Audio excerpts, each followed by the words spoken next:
Good afternoon to you. It's Talk Erie and the Joel Natale Show.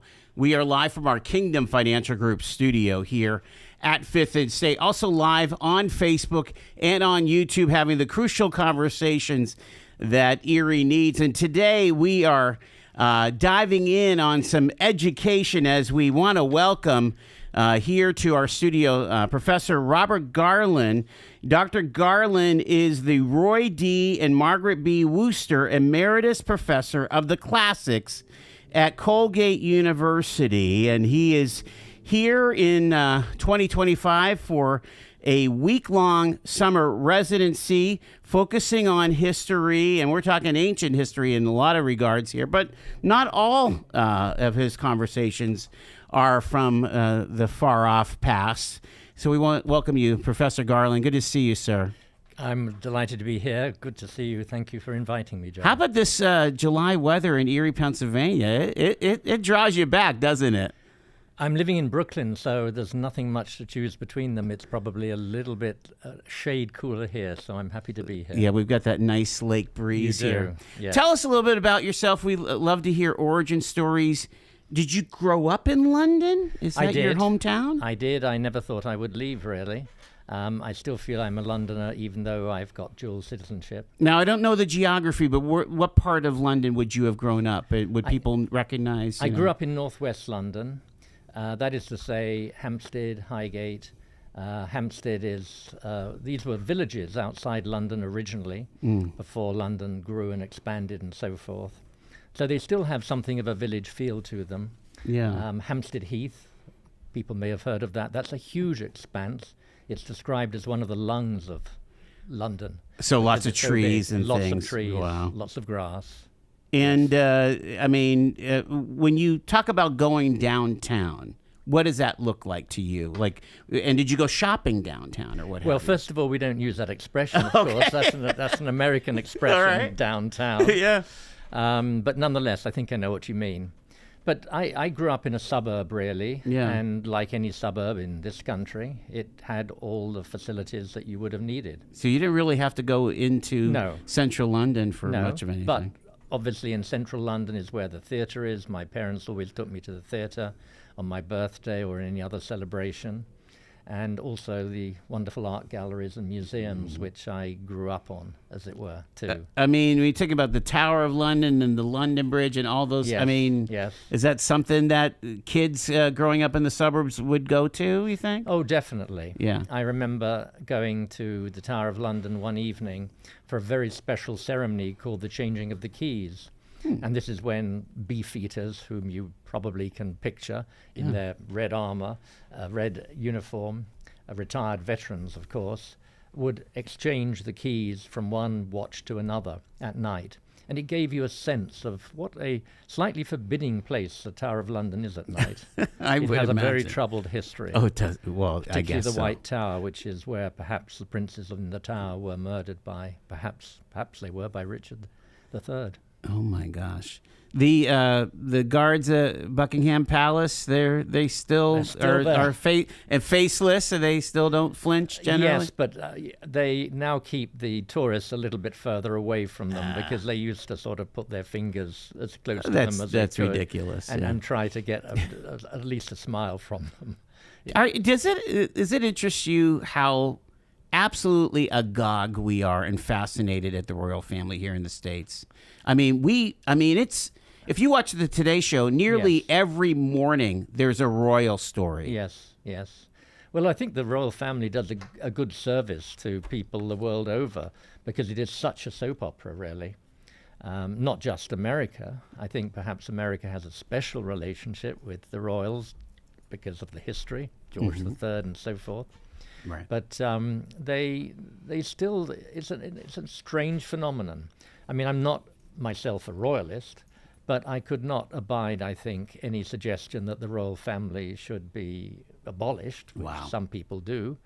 Republicans in the British sense, that's to say people who think that there should no longer be people exploiting the taxpayer, which they do to some considerable degree. But I'm quite impressed by King Charles, actually. I think he's done a decent job, and I was impressed by the fact that he went over to Canada and opened the Canadian Parliament as well. I thought that was a very good thing to do. Yeah, it seems that the Royals are, again, this is my editorial comment, but the Royals are the stopgap from the whole thing going crazy. It's like there's like, yes, you know, in the House of Commons, you can kind of sway with the winds of politics or whatever, and the Lords have their place. But I mean, really, I would imagine that the average Joe or Jane in England and Great Britain are really listening to what King Charles or what Prince William is saying. I mean, they're piqued to their takes on things. They're opinion leaders, aren't they? Well, they are, and in some ways, the royal family at its best represents, I don't know what you want to call it, the sort of the British spirit or something of that kind. You know, in World War II, George VI did not leave London. The royal family stayed at Buckingham Palace. That was enormously important for morale. And they did not, you know, depart to Balmoral or some other of their palaces. And I think, obviously, Queen Elizabeth II was an extraordinary person, and I don't think anybody, even the most committed Republican, would have said that, you know, she should have been quietly removed from office or something of that kind. I mean, she was not flawless, but nobody is. Nobody is, and she, in the end, wow, she was the nobody kingdom. deserves the title of public servant, I think, more than she does. And you know, the great advantage of having a royal family, a bill of parliament does not become an act of parliament until the monarch has signed off on it. So that takes it out of the realm of politics. And as you probably know, every week the Prime Minister has a private conversation with the monarch. What they talk about, nobody knows.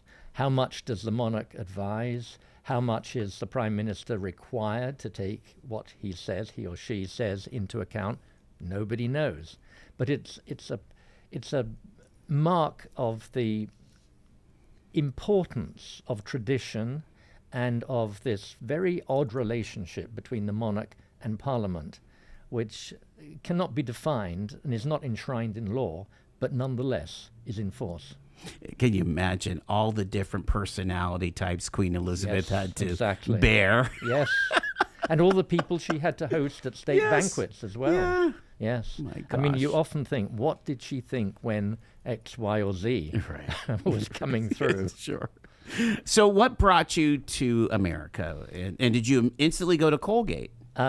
Margaret Thatcher brought me to America because when she was Prime Minister, she was very opposed to subjects that she didn't think were really very useful. And three of the subjects that she picked on particularly were classics, music, and Russian.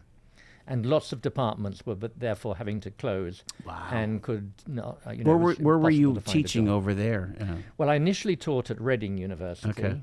And then I taught at Kiel University, not in Germany, but it's between Birmingham and Manchester. And something extraordinarily, to me, it saved my career. I had a job for 1 year, and the university was not prepared to keep me on for a second year. The members of my department took a reduction in their salary to fund my position. Wow. This was extraordinary. And it was all masterminded by a classicist called, I'm delighted to be able to mention this, Gary Nussbaum, a blind classicist. Can you imagine what it would be like to be a blind academic of any kind? Amazing. And he was determined to, in effect, save my career. And so he did. And I will never be able to repay that debt, but it absolutely meant the difference between abandoning my career and being able to survive within it. When you talk about being a classicist, yes, what define that in typical terms, I guess?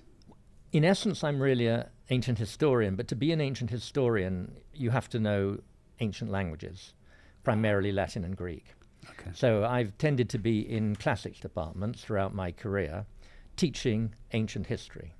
Wasn't it pretty typical 100 years ago that if you went to a decent university in the States, you had to take Latin and Greek? Well, you did. And in fact, when I went to Manchester University as an undergraduate, I mean, other students had to take Latin.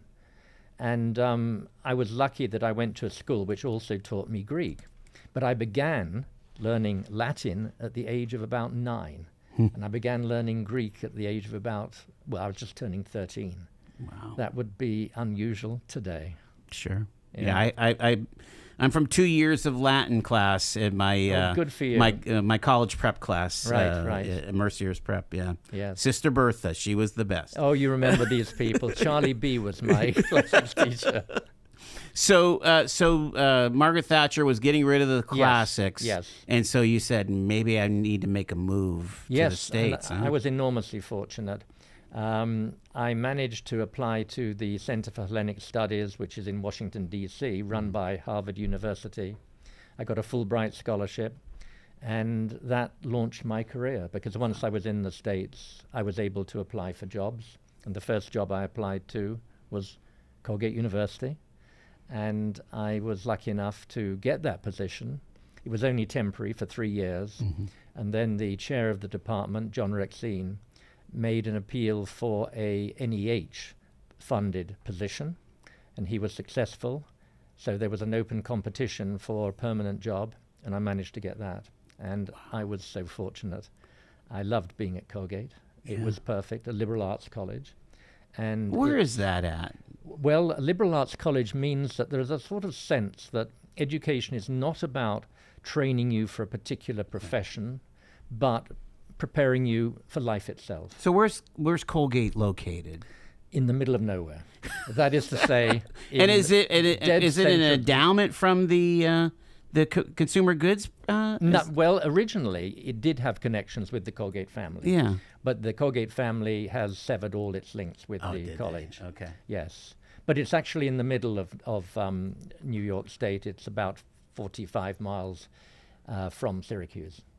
So it's like many liberal arts colleges. It was originally a Baptist seminary. The tradition goes that it was founded by 13 ministers, each with $1 to found the college. But at a certain point, it broke off its connections with the with religion and with it's no longer a seminary.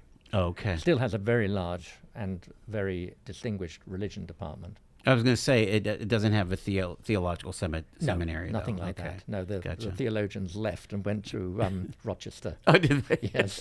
Okay. Yeah. Did you leave then and come back, or did you do your entire rest of your career as a professor at Colgate? I did at Colgate. I was there for about 36 years. Wow.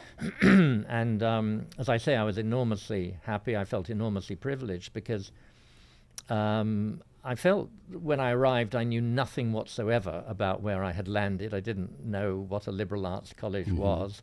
If I'd been applying for a job today, I would never have got it because applications are much more stringent about why do you think you want to teach at this place, etc., etc. But I have to say that the chair of the department was an Anglophile.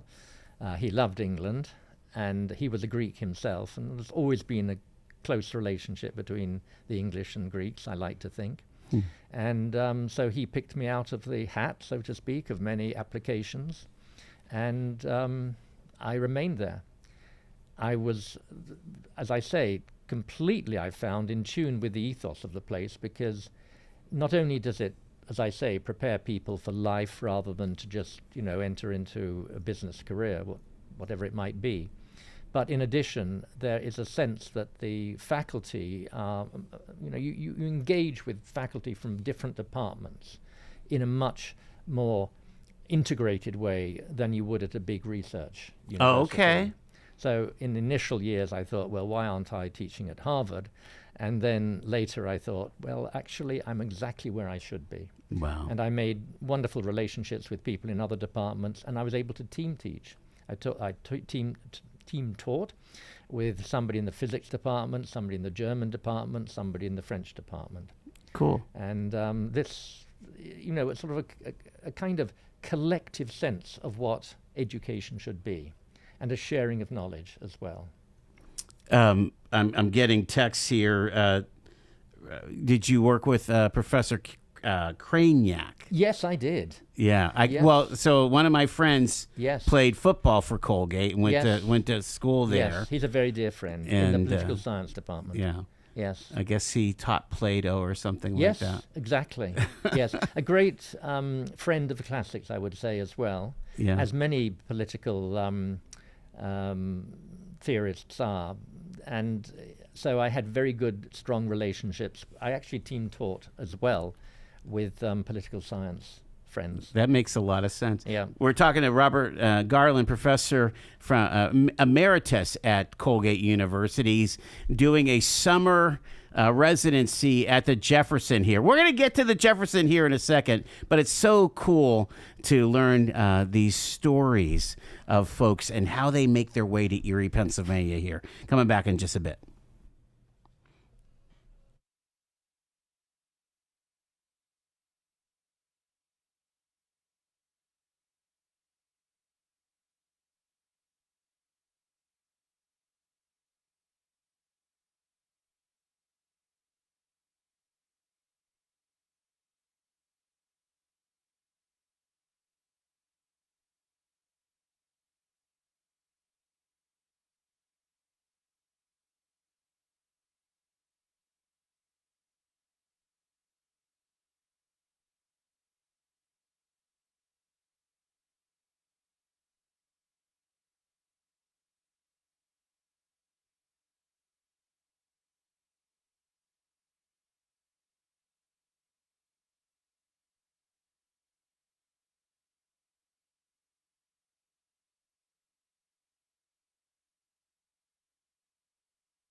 Robert Garland, professor emeritus at Colgate, is our guest here. And you didn't bounce around. You know, some professors bounce around these days, Dr. Garland, but you stayed put at Colgate all those years, yeah. I did. I did. I taught at a few places before. I mentioned Reading and Keele and University of London as well I taught at. Yeah. But I applied once. I applied twice for 2 jobs, one at University of Cape Town, and I did get the job, but I decided, no, I'm happier at Colgate. Yeah.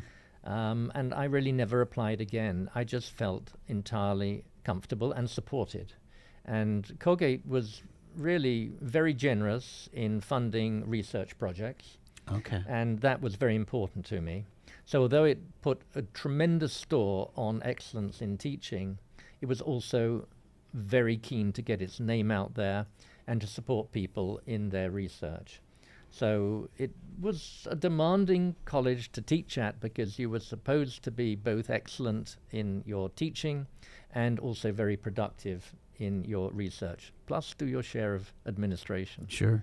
Talk about when you approached your research. What was it about the classics that really drew you? Because I know you've written this book about death and, yes. and the other side, and Yes. how the ancients Yes. took all of that. Yes.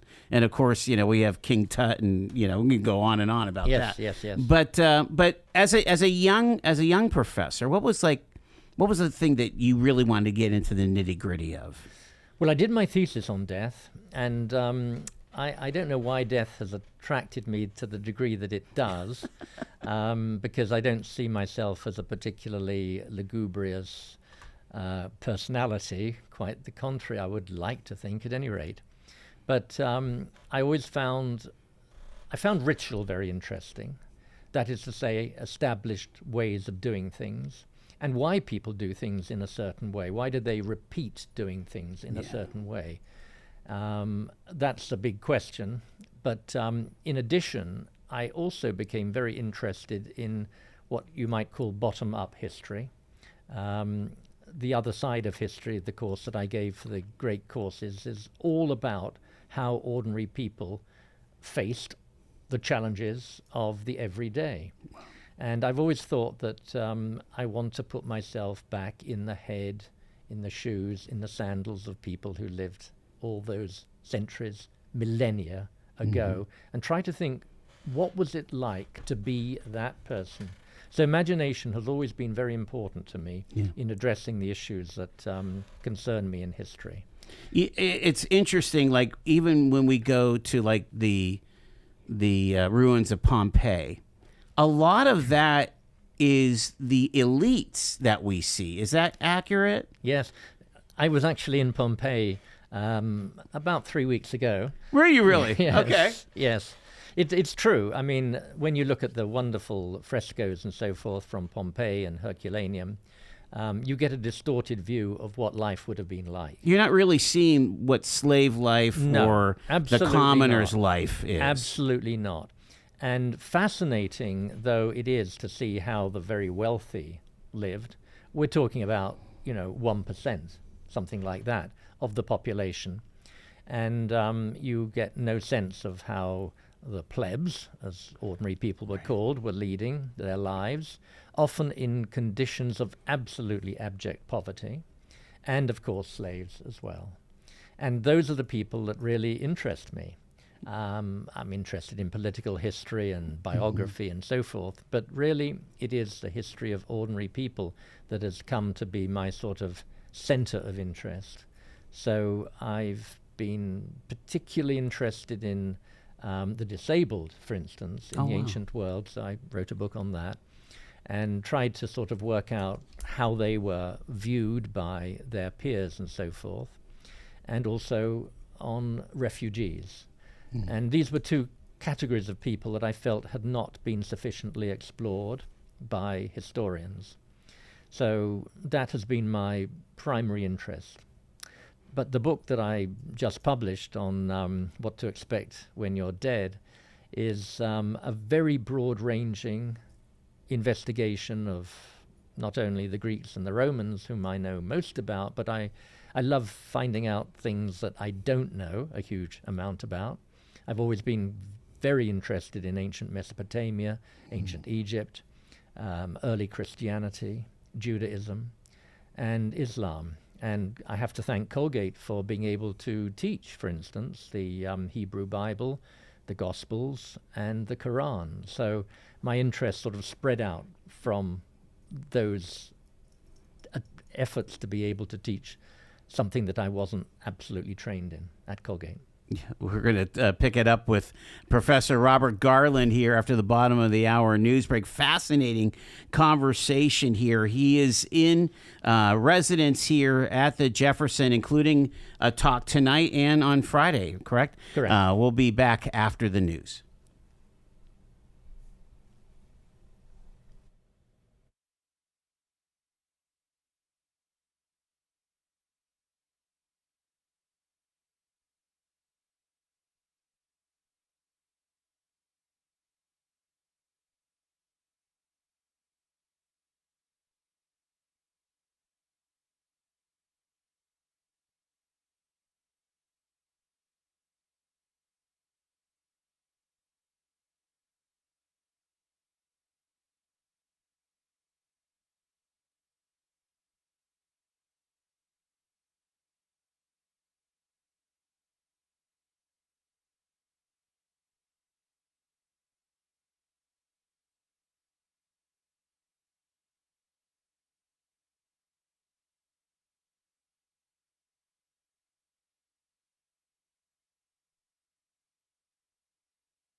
We're having a tour of history and fascinating conversation here on the Joel Natale Show, live from our Kingdom Financial Group studio here at 5th and State. Dr. Robert Garland, the Worcester Emeritus Professor of the Classics at Colgate University, is with us. He's having a week-long summer residency. I want you to talk about what you've been talking about this week here, because I have about 20 minutes, and I want to see if I can get a little pinch of each chat. Okay. So you got here last weekend, Yes. and again, have you had some ice cream at Sarah's or a hot dog or whatever? I mean, I'm actually promised an ice cream afterwards. okay, today. well, there you Yes. go. We'll take care of business. Yeah. But Monday night was your first Monday visit? night was my first one. And before I talk about them individually, what I wanted to do was to sort of spread the series of lectures from the ancient world right through to the modern world. Yes. And not simply concentrate on what was my expertise, but, to try to engage with periods of history which I thought were vitally important, that were concentrated in a single day, really. I wanted to ask you before you go on, do you notice that the folks that you talk to are more energized about history than maybe in your career? Like I was talking to some of your colleagues at the Jefferson yesterday, and I'm like, guys like me, I'm in my early 60s. We can't get enough of World War II. It's been like that forever. Right. I hear about these millennials that are totally enamored with the Roman Empire, right? Yes. Have you noticed that? Kind of, it's like pop culture, but it's history. I've been absolutely blown away by the attentiveness, interest, curiosity of my audiences, actually, and even subjects that you might not think would be particularly compelling to them. The first lecture I gave was the Battle of Salamis, which I billed as the battle that saved Western civilization, ?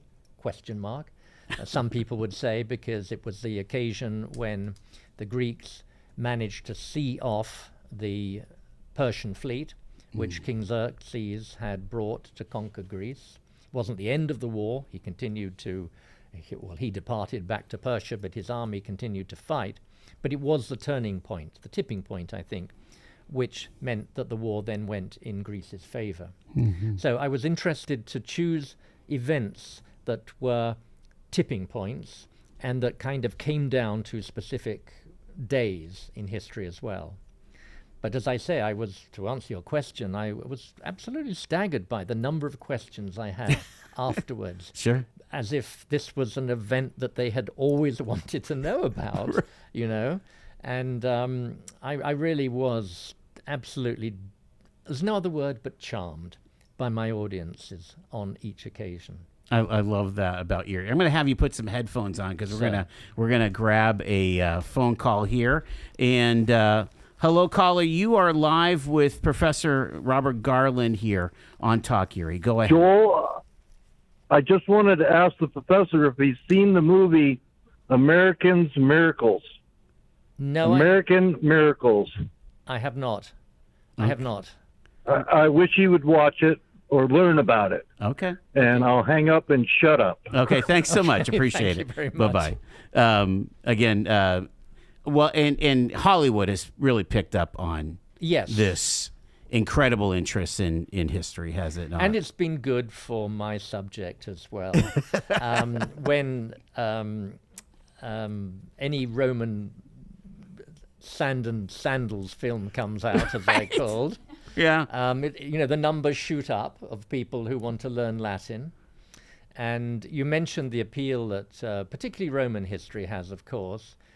Somebody said, and I don't know how this came out, that every male thinks about the Roman Empire once a day. Now, I don't think that's probably true, but there is enormous appeal. Less so perhaps for Greece, but the film of Troy that came out I suppose about 20 years ago. It doesn't help. It doesn't hurt that Brad Pitt is, the star, right? Does not hurt at all. May not have been the world's greatest movie, but Right. it did star Brad Pitt. Yes. Yes. It is interesting to think that, and we were talking off air, that the that the Republic, the Roman Republic, was very much informing Thomas Jefferson Yes. and the founders Yes, it here was. in the States. Yes. Really remarkable. Yes. Well, I think in part because these people were very educated, and they had grown up on a diet of classical learning, Mm-hmm. and that informed the way they thought. And they wrote to one another, quoting events from Roman history. And Roman history, I think, played an enormous part in their deliberations. Now, what lay in the background, of course, was the end of the Republic and the assassination of a tyrant, as he was seen, Julius Caesar. Mm-hmm. So they kind of identified with the Republican strain of government against, of course, autocracy. Sure. So I think that it provided for them a very important model. And as I say, I think it was a case that they were so imbued with the values that they saw in Republican discussions, theories, and so forth, which did, Roman Republic, the very word means, res publica, the public thing, the public wealth, Right. commonwealth, something of that kind. And this was exactly the kind of value that they were trying to instill into the creation of this country. I love that. What do they call the fellow that shouted the news outside of the public square there? There was a name for that, right? It was the town crier. Yes. in the English mode, but didn't they have someone that spoke the news in the Roman era? I'm not sure. Well, they did. Yeah. I'm trying to remember the name that they called that, but yeah. Well, he would be a nuntius, I suppose, a messenger, an The announcer. messenger, okay, Yes. the announcer, the Yes. nuntius. Yes, That's awesome. In the series Rome, which was Yeah. an HBO, you have some big guy with a Right, huge, with a huge stentorian voice just shouting out the news without any kind of megaphone, of course. Yes. Yeah. All right, so what was Tuesday night for you then? Tuesday night was, in fact, the assassination of Julius Caesar. Wow. And that, again, an event that sort of turns things around if Caesar had not. Because I'm also very interested in what-if history. Yeah. What if this had not happened? So each lecture I try to link with some kind of discussion. If this had not happened, what would have been the consequences as well? I'm interested in that mix of, for lack of a better word, pop culture. So we have the Shakespeare version Yes. of what happened to Caesar, and then there's the contemporary historians of that, and the I guess the oral tradition, right? Yes. I mean, we kind of have that now. How much do we know about Gettysburg Yes. from either Ken Burns or the Gettysburg movie from Hollywood? How much do we know about the World War II from Band of Brothers or from, Saving Private Ryan? Yes. I mean, Hollywood tries to get it right, but even Tom Hanks admits if we get 2 things out of 10 right, we're batting 1,000. We're doing well. Well, that obviously certainly goes back to any event that you're talking about almost throughout history. How do we know exactly what happened on the day, say, that Julius Caesar was assassinated? We don't have an eyewitness account. In fact, all our accounts are after the event. So we're basing it on somebody's report to somebody who eventually somebody writes it down. Now, one would say that probably there is, along the lines of what you're saying, 2 things are right and many things are wrong, because it's always in somebody's vested interest to provide a version of an event that they wish to promote. Yeah. So one always has to be suspicious, I think, of historians of history. You're absolutely 100% correct in emphasizing the fact that even when we think we know something, we have to be, and even if we've got an eyewitness account of something, one eyewitness account is just one person's personal, no doubt slightly or perhaps very biased view. Well, and when we look at biblical antiquities, for example, we look at Old Testament scripture and the account. I mean, the writers had a point that they were making when they were telling the story of Moses. Well, absolutely. I mean, what do we make of Exodus? There is no evidence for Exodus outside the book of Exodus. There's certainly nothing in any Egyptian source that suggests that there was a revolt or that a huge number of slaves were able to escape from the country. We only have Exodus to go on. And what do you do, therefore, as a historian? You can say it's all rubbish, or you can say there's a core of truth to it because it could not have become such a story if something had not happened. Right. But what that something is anybody's guess. So I'm on your side in the sense that I always take history with a pinch of salt. I think I'm not ashamed to say this, that wonderful stories, Exodus is a wonderful story, but we have to stand back from it and wonder whether it is absolutely true.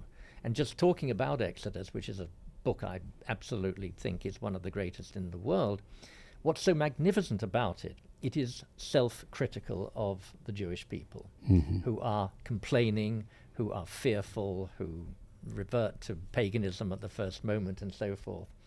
That's extraordinary in what purports to be a historical document that is, in a certain sense, the finest hour of these people escaping from Pharaoh's charge, and yet it presents them as ingrates, etc., who the first moment they resort back to paganism. It's amazing. What was Wednesday? What did you talk about Wednesday? Wednesday was Guy Fawkes' plot, the attempt to blow up the Houses of Parliament, which I see as the first terrorist attack, really, in European history. When did that happen? 1605. Wow. Yes, and had it succeeded, it would have. The explosives were to go off under the Houses of Parliament, and it would have killed hundreds of people as well as the royal family.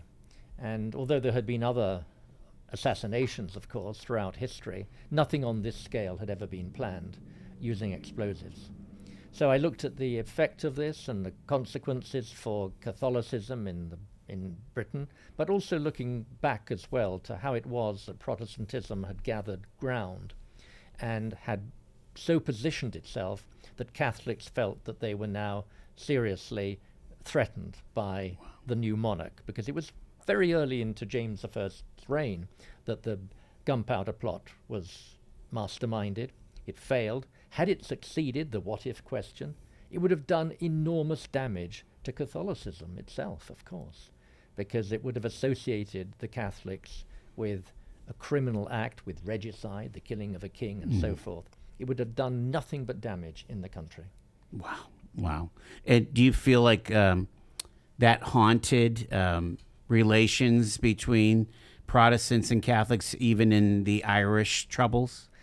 It did until 2013. That's quite a long time. Quite a long time. Well, I use the year 2013 because that was the year when finally Parliament passed a law saying that it was legal for the monarch to marry a Catholic. Okay. But actually, the initial... You mean it wasn't legal until 2013? No, you had to marry, because the king is the head of the Church of England. Church, Yes. I mean, there were moments along the way. A very important one was in 1837, when Catholics could stand as members of Parliament, Catholics could be lawyers, etc. So there was an easing of the tension around that point. But that's a long time to wait. So the initial impact was very negative, although James himself was not by any means rabidly anti-Catholic. We're talking to Professor Robert Garland. He's in residency at the Jefferson. So tonight you have a talk. What are you going to be talking about? Well, tonight I'm talking about the assassination of the Archduke Francis Ferdinand by Gavrilo Princip. Do you think that World War I could have been avoided even with the assassination? Like, did we overreact? Well, you've asked the really great what-if question of history. I mean, there are so many what-if questions one can ask, but this is the prime what-if question. Because if the assassination hadn't taken place, would war have broken out? Would it have been a European war? Might it have been limited to the Balkans? Yeah. Would World War II have broken out? Would the Cold War have broken out? Etc. There's a whole chain of events that follow as a result, because Germany, of course, was humiliated at the end of World War I, had to pay reparations, and this seeded the hatred that Hitler had, and why he began the Nazi Party. Right. Because it gave the opportunity for extreme nationalism to rise in Germany, because Germany, as I say, had been so humiliated. But I mean, we've had assassinations before that didn't end up in World War. Yes. Could we have scooted by this and just say, "Hey, cooler heads prevail"? Well, I'm sure this is just one guy. I'm sure one or two people were trying on that line. The problem was that Europe was linked by a whole set of alliances. Yeah. And that also the Austro-Hungarian Empire was looking for a reason to clamp down on Serbia. Wow. Which is where Princip came from. Serbia was he wanted to serve the Serbian interest by killing the Archduke, and Serbia seized this opportunity to clamp down.